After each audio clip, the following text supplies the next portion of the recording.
திருச்சி சிவாவை கண்டித்து துறையூர் நாடார் பேரவை சார்பில் ஆர்ப்பாட்டம். திருச்சி சிவா எம்பி சென்னையில் நடைபெற்ற பொதுக்கூட்டத்தில் முன்னாள் முதலமைச்சர் பெருந்தலைவர் காமராஜர் கூறியதாக சில கருத்துக்களை முன்னுரைத்தார். இது பொதுவெளியில் சர்ச்சையை கிளப்பியது.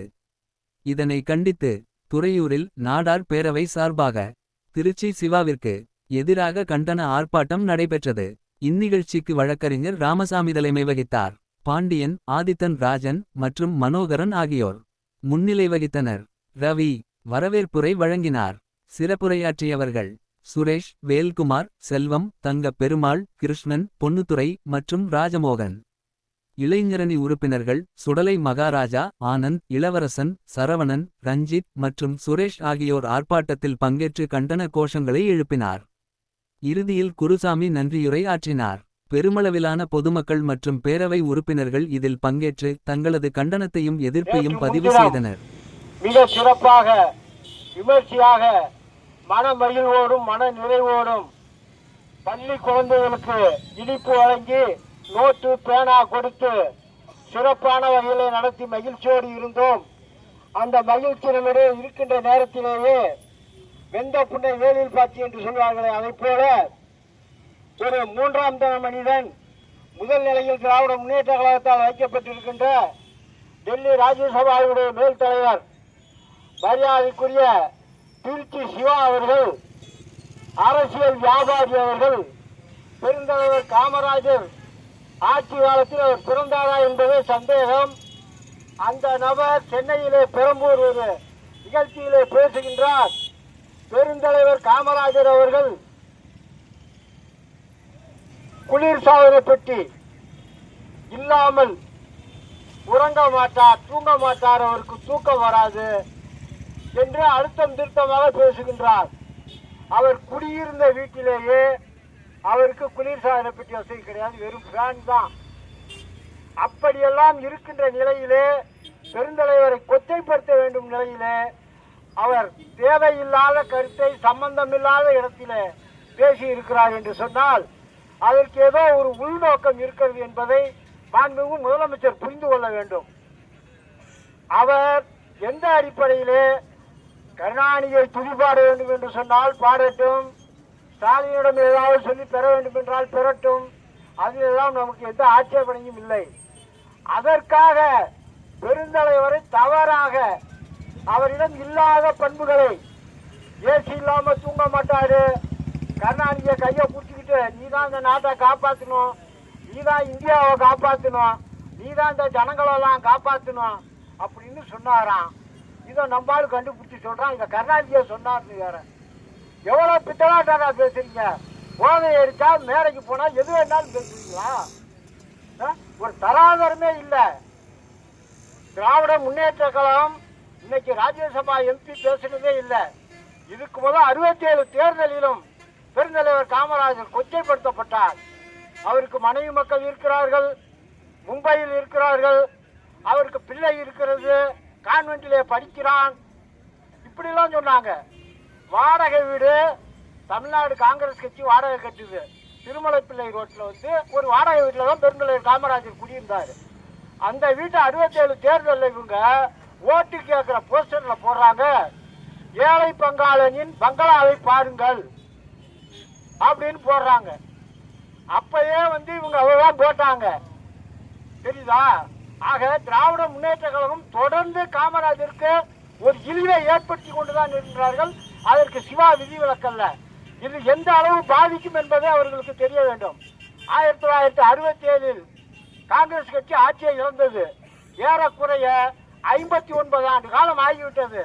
ஆனால் இந்த காங்கிரஸ் கட்சி இருக்கிறது என்று சொன்னால் தென் மாவட்டத்திலும் சரி வட மாவட்டத்திலும் சரி காமராஜரின் பக்தர்கள், காமராஜரின் வெறியர்கள் அந்த இயக்கத்தில் இருப்பதால் தான் அந்த கட்சி உயிரோடு இருக்கின்றது. அவர்கள் கூட்டணி வைத்திருக்கின்ற நிலையிலேயே ஒரு மாபெரும் தலைவனை, அகில உலக தலைவனை, அகில உலக பெருந்தலைவனை இவ்வளவு வஞ்சிக்கின்ற அளவு பேசுகிறார்கள் என்று சொன்னால் நாடார் சமுதாய மக்கள் பார்த்து கொண்டு இருக்க மாட்டோம். எங்கள் சமுதாயத்துக்கு பெரியவர் காமராஜர் எதுவுமே செய்யவில்லை என்ற பிரச்சாரம் செய்தார்கள். இருந்தாலும் அவர்தான் எங்களுக்கு கடவுள், அவர்தான் எங்கள் சமுதாயத்தின் தந்தை.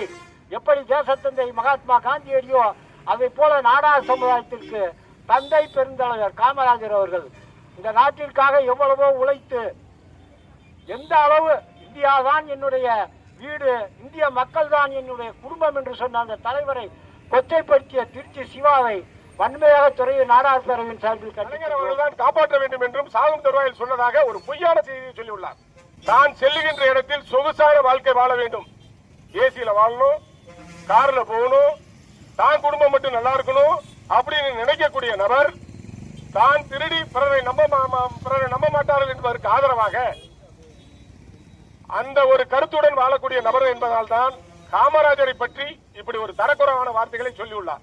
ஒரு பெருந்தலைவர் காமராஜரை பற்றி ஒரு சமுதாயத்துடைய தலைவராக ஏற்றுக்கொண்டுள்ள ஒரு நபரை, ஒரு பெருந்தலைவரை அநாகரிகமாக வார்த்தைகளை சொல்லும் பொழுது இந்த நாடார் சமுதாயம் என்று பாத்தீங்கன்னா தமிழ்நாடு மட்டுமல்லாமல் இந்திய அளவில் ஒரு கொந்தளிக்கக்கூடிய சூழ்நிலையில் உள்ளது.